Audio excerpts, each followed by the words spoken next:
shuttle services. So one of that is to have no face-to-face interaction.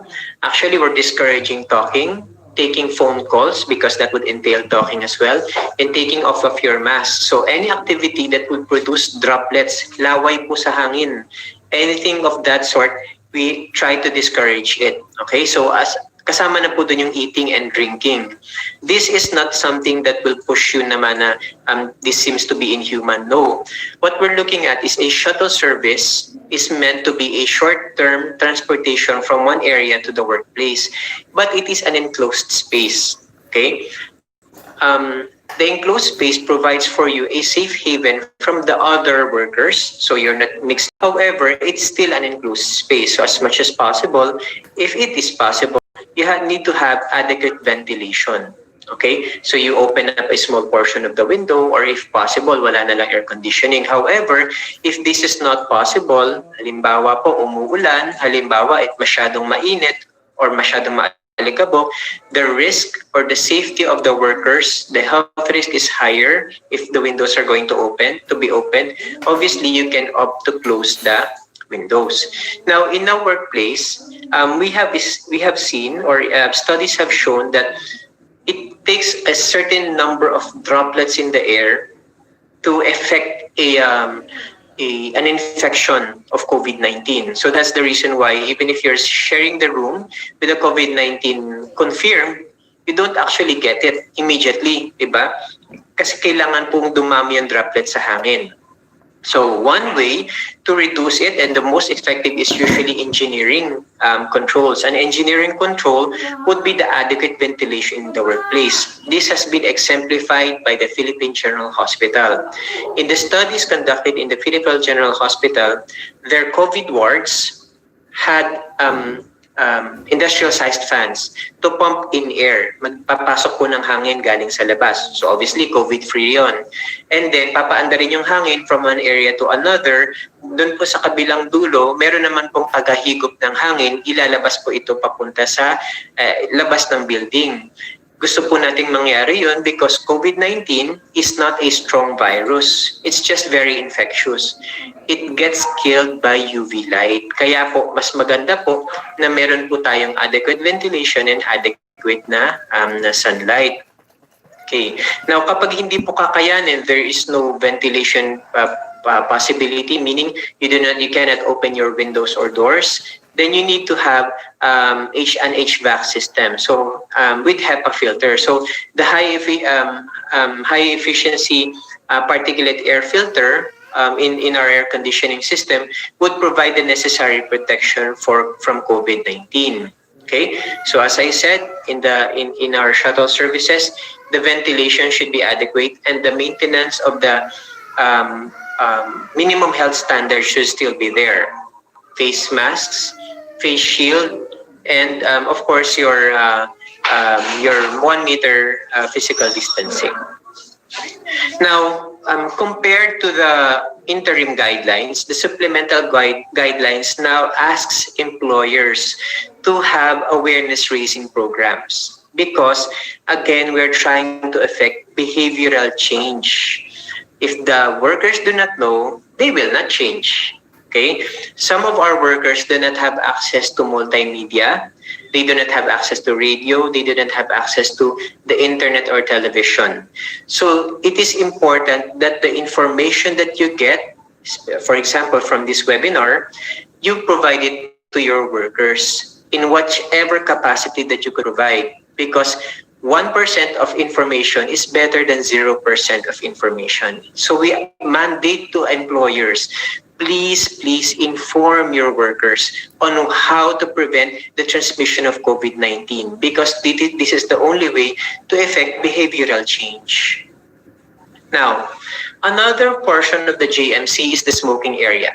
Okay, the smoking area should be individual booths located either inside or outside of the workplace. Why is this very important? The purpose of smoking, well, it's a right granted to those who want to smoke. Of course, it's their right to smoke. Wala na po tayong pinag-uusapan doon. However, smoking is not an individual activity. This is usually a social activity. And when it's a social activity, of course, you're expecting that people will be talking. And since those who are smoking do not have masks on, the probability of droplets spreading into the atmosphere is there again. That's why, even if they are smoking, they cannot be less than 1 meter apart. And the smoke that they exhale, obviously you can see the smoke. It came from someone else's mouth. It has to be exhaled into the outside atmosphere. Yun lang po siya. Because if you can smell smoke from anywhere in the building, then the probability of the droplets being there is also there, right? So it's important that this individual smoking booths prevent interaction, and then the smoke that was produced in that smoking should be exhausted out. After smoking, after wearing the mask, and after donning the face shield, then the people can start talking to each other. Okay.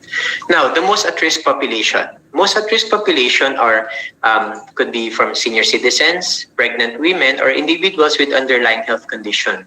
Why did they become, or why were they categorized as most at-risk population? Kasi po, sila po yung lumalabas based on studies that are highest risk for getting severe or critical COVID, meaning they have the likelihood of getting, but you're assured that you will not die. We will economy. You do not need to stop our life as it is, diba? But since the probability of dying is there, every time po na meron pong mahahawa, kailangan po natin i-consider yung most at-risk population. The elderly, alam na po natin, as we grow older, immune system goes down. For the women, for the pregnant women, when you are pregnant, your immune system is decreased a bit because you have two people already, the baby and the mother, sharing the same immune system. So to prevent the mother from rejecting the baby, we need to have that reduced immune system. And of course, those with underlying health conditions such as COPD, asthma, uncontrolled hypertension, uncontrolled diabetes, sila po yung tinitingnan po natin na most at risk. Now, based on DOLE Labor Advisory 17, we are encouraging alternative work arrangements. So alternative work arrangements includes sliding schedules, work.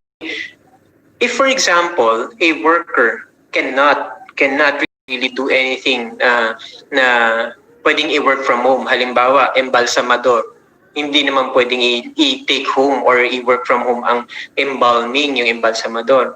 Ano po ba ang pwedeng nilang gawin? Well, you can also use alternative work arrangements. The sliding schedule, meaning you put them in a schedule with the least amount of persons available. So, sabihin, you're affording a second layer of protection. Now, in terms of protection, in the occupational safety and health that we're advocating for, there's a concept of the Swiss cheese model of protection. The Swiss cheese, if you're particular with that, they have a lot of holes, okay, per slice. Now, in the Swiss cheese model, each cheese slice is actually a layer of protection. That layer of protection, you try to put one on top of the other to ensure that the holes are not aligned. To ensure that if one fails, another one takes up the slack. Ganun lang po yan. Kaya sinasabi natin na if you're wearing a mask, that's one cheese slice. If you're wearing a face shield, that's another cheese slice. If you are 1 meter distant, that's another cheese slice. Okay? If you take that one at a time, it is not foolproof, meaning there is a probability of you contracting COVID-19. If you use them one on top of the other, the effect becomes additive. If you use it multiple layers or multiple means of control, the probability of the COVID-19 getting through is 1%. Okay, because we said that it's 99% protection. Okay, so for those workers that cannot work from home or cannot have other means of alternative work arrangements, please try to create an environment that would be safe for them to work in. Okay, so if they are drivers, if they cannot do work from home, obviously because they are drivers of the company, you can opt to put barriers or plastic barriers around them, similar to our taxis now, to afford another layer of protection. Of course, the mask should always be worn, pero nandun na kasi tayo sa pwede rin buksan yung bintana to offer a small means of exit of the virus from the vehicle. Now, restriction of mass gathering is important. We're looking at two scenarios. One with confined space, meaning there's no window, there's no door, there's no windows that could be available for to be open, and the doors are not as big. So yung mga regular doors lang natin. Or pwede rin naman po na open areas like gymnasiums. Okay. So for the confined spaces, only 10% of the seating capacity.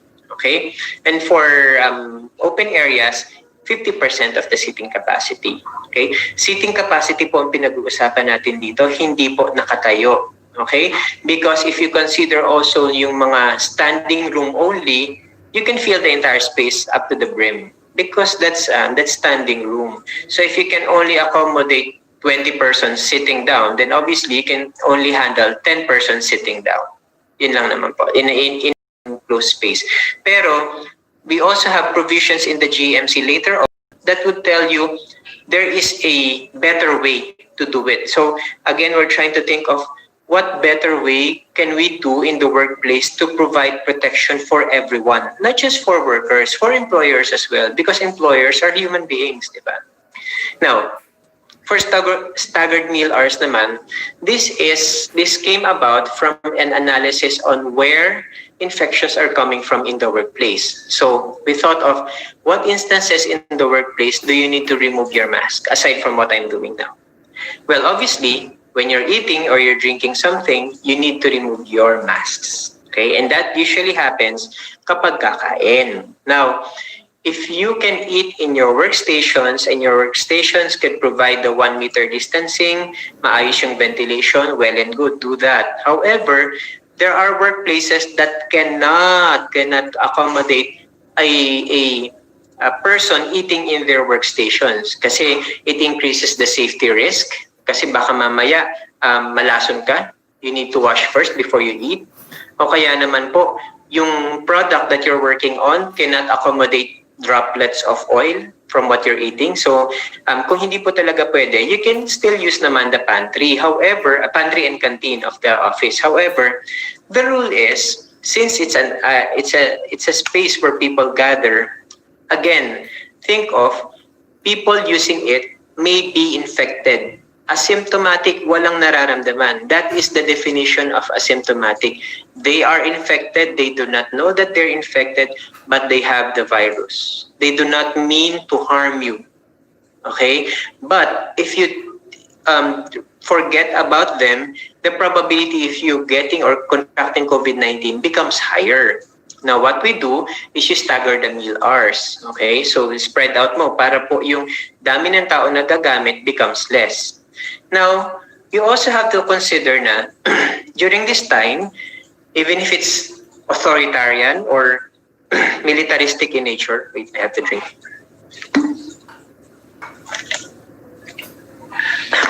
Better. Even if it's militaristic in nature, as much as possible, we avoid talking while in the canteen. We avoid talking because it releases droplets. And of course, if it's a social event, you're eating, you're happy, you're trying to reduce stress from the work, you have to laugh. Or you sometimes have to shout just to get your message across, especially if people are all talking at the same time. And the louder the voice, the probability of the droplets spreading farther is there. Okay? So the activity that produces the highest distance of droplet is actually singing.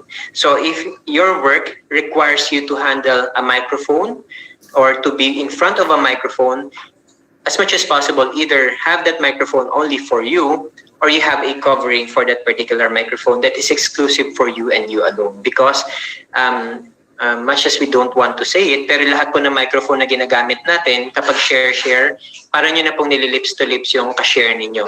Because droplets are on that microphone. Sure ball po yun. Okay.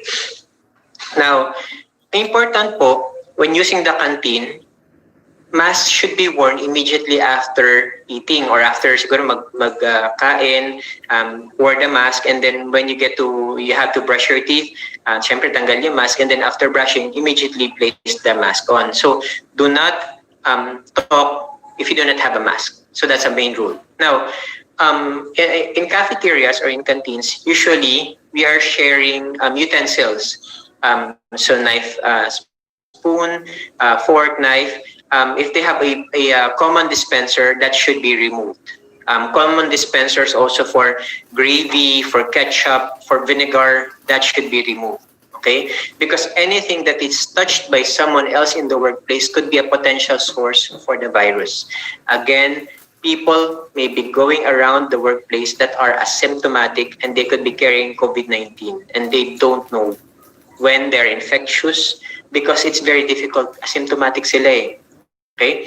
And of course, serving buffet meals, you should prevent that from happening. So given that any form of a budal fight, wala po munang budal fight ngayon ha, walang budal fight.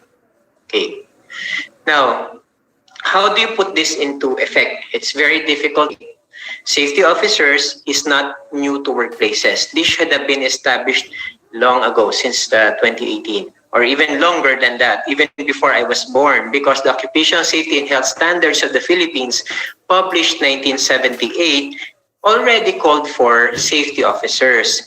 This was strengthened by Republic Act 11058 and is enforced in the workplace. 11058 is the Oslo and is enforced in the workplace through the DOLE Department Order 198. So, hindi po pwedeng dahilan na wala pa po kaming safety officer. You need to have a safety officer. You need to have that particular safety officer trained because occupational safety and health, while it's in infancy, konti pa lang po ang kailangan gawin. Pero when you realize that occupational safety and health works for the workplace, it's not working against the workplace. If it works for the workplace, you want to do it more and more. So the safety officer slowly has a lot more and more things to do. So katulad po ngayon, safety officer po ang inaasahan natin para po magpatupad nito.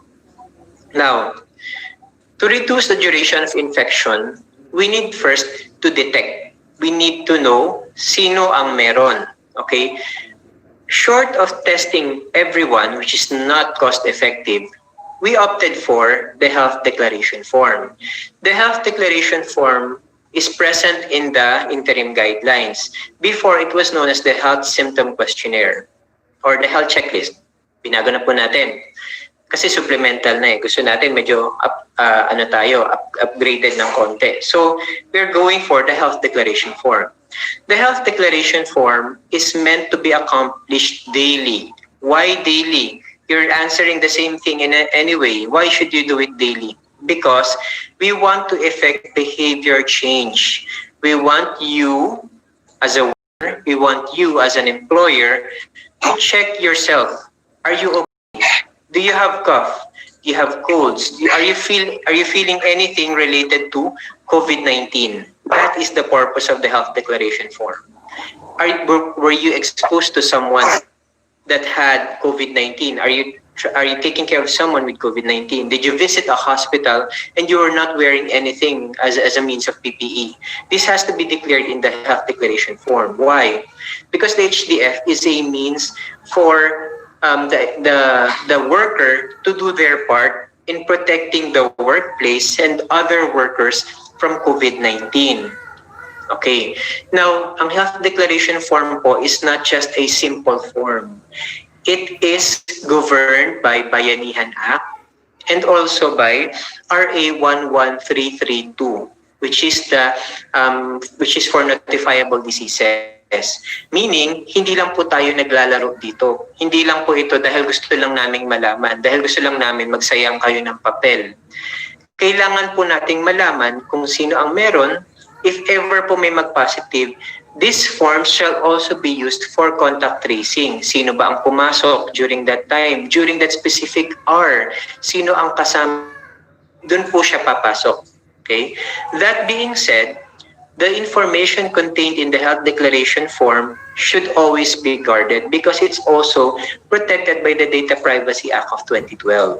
Now, it is incumbent upon the HR officer or yung manager po, store manager, just in case this is a restaurant, na hindi po free for all yung information na nakasulat doon. Baka naman isinulat ko yung phone number ko doon sa form, inilagay ko doon sa lalagyan ninyo kung sino-sino pala ang pwedeng kumuha. Eh di parang may mga tao rin kasi na syempre they value their privacy. Hindi natin gusto that their personal information, their address, their phone number is known to all.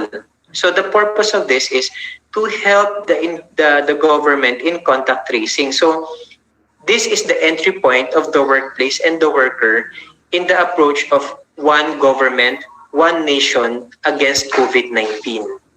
Okay? The government is doing its part. What is the workers' part? Diba parang laging tinatanong, bawal kang mag-comment or laging sinasabi sa atin, bawal kang mag-comment sa mga or bawal kang magpatutsada if you are not contributing anything. This is actually something. This is a contribution of the worker to the fight against COVID-19. Okay? Kasi po, if you're not accomplishing the health declaration form truthfully, you're actually promoting COVID-19. Yun lang naman po yan eh. Kaya po, di ba maraming namatay na doktor nung nauna? Well, of course, hindi natin pa na-establish mga protocols natin. But aside from that, when patients were lying, the doctors trusted that as a gospel truth. Kasi meron ka nang nararamdaman eh, may itatago ka pa ba? Naging asymptomatic, wala namang sa'yo, hindi ka nahawa. Pero yung coworker mo becomes infected, then naiuwi niya sa bahay, namatayan siya ng magulang, namatayan siya ng anak. Can you handle that pressure? Can your conscience handle that? So mental resilience also looks into protecting your coworkers as if they're your own family. Ganun lang po siya, ha? Now, yung temperature po natin, ito po, i-highlight ko po, 37.5. The normal body temperature is 37. Anything beyond that, medyo naiinitan or medyo mainit. Why did we set it at 37.5 when the fever is technically at 37.8? So sa mga may thermometer po sa bahay, 37.8 po yung may lagnat. Okay, yun po yung tinatawag natin na sinat.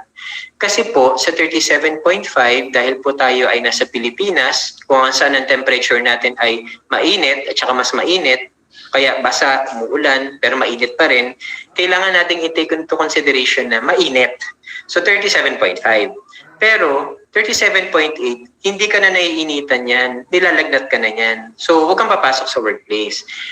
Meron po tayong gagawin doon sa mga nasa 37.8 na hindi po natin sila pinababayaan. Remember that the workplace is the second home, more or less. Okay? So as much as possible, we need to have something or we need to have a plan kapag meron po tayong gagawin na hindi po pwedeng pumasok ang isang manggagawa. Di-discuss natin yun later. Okay? Now, so okay na po tayo dito. Health declaration form dapat po sa isang tao lang siya may bibigay para po sa protection po ng data. Now, the data in the health declaration form dun po sa JMC 2004-A, makikita niyo po there is a set of questions there. You can add on it, preferably hindi po dun sa personal data kasi the personal data ayaw na po natin magdagdag dun eh because those data are critical. Pero yung pong mga questions, if your establishment feels that gusto ko itong dagdagan, parang mas, I think yung practice namin, kailangan pa magdagdag ng question. Okay lang po, dagdagan nyo po. Huwag nyo lang pong gawing 20 items. No po, masyado na pong marami yun. Remember, this is a health declaration form that has to be filled in every day. Pero as much as possible po, hindi niyo na po siya pwedeng bawasan. Why? Because we provided you with the minimum. We racked our brains trying to remove as much questions as we can to keep it handy na medyo madali lang siya sagutan, but still providing the necessary information for detection, isolation, treatment. Mang ganun. Okay? So, dapat meron po tayong reasonable and appropriate security measure for these forms. Usually po, ang ginagamit po is a Dropbox para sure lang. Pero dapat hindi naman yung pagka-fill up ng tao, diretso na sa Dropbox, walang assess.